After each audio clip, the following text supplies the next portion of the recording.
ओम तत्सत ब्रह्माणि नमः। श्री छांदोग्य उपनिषद श्री शंकराचार्य भाष्य चतुर्थ अध्याय द्वितीय खंड रैक के प्रति जान श्रुति की उपसक्ति। तब वह जान श्रुति प्रत्रायण 600 गौएं, एक हार और एक खच्चरियों से जुता हुआ रथ लेकर उसके पास आया और बोला।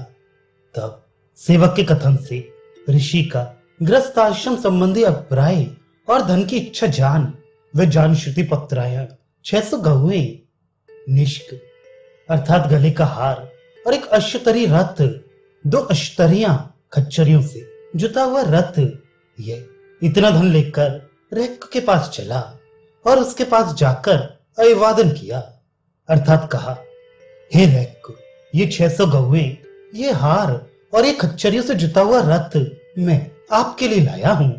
आप इस धन को स्वीकार कीजिए।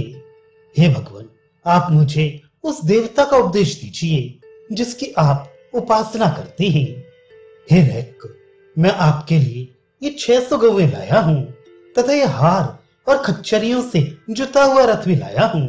इस धन को ले लीजिए और हे भगवान, मुझे उस देवता का उपदेश दीजिए जिसकी आप उपासना करते हैं, अर्थात उस देवता का उपदेश करने के द्वारा मेरा अनुशासन कीजिए। उस राजा से दूसरे अर्थात रैक ने कहा, ऐ शूद्र, गौओं के सहित ये हार युक्त रथ तेरे ही पास रहे। तब जान श्रुति पत्रायण 1 सहस्त्र गौएं, एक हार, खच्चरियों से जुता हुआ रथ और अपनी कन्या इतना धन लेकर फिर उसके पास आया।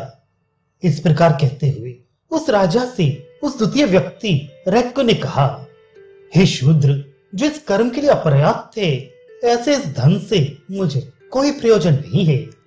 शंका, सेवक से संबंध होने के कारण ये जान श्रुति तो राजा है, क्योंकि सहचत्तार सुवाच उसने सेवक से कहा, ऐसा पहले कहा जा चुका है, तथा शूद्र का अधिकार न होने से ब्राह्मण के समीप विद्या ग्रहण के लिए जाने के कारण भी ये क्षत्रिय ही जान पड़ता है।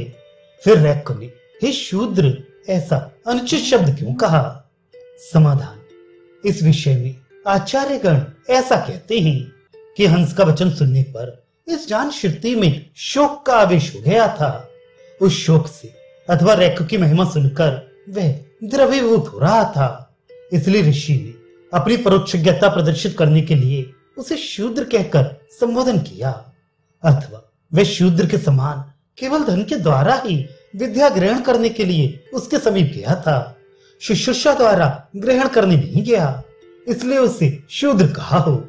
वो जाति से ही शूद्र हो ऐसी बात नहीं है, परंतु अन्य लोग ऐसा कहते हैं कि वो थोड़ा धन लाया था, इसलिए रोषवश उसे शूद्र कहा था।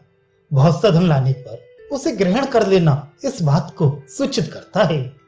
तब ऋषि का अभिप्राय समझकर राजा जान श्रुति पत्रायण पहले से अधिक करके 1 सहस्त्र गौएं तथा ऋषि को अभीष्ट पत्नी रूपा अपनी एक कन्या लेकर फिर उसके पास गया और उस रैक से कहा, हे रैक, ये 1 सहस्त्र गौएं, ये हार, ये खच्चरियों से जुता हुआ रथ, ये पत्नी और ये ग्राम जिसमें कि आप हैं, लीजिए और हे भगवान, मुझे अवश्य अनुशासित कीजिए।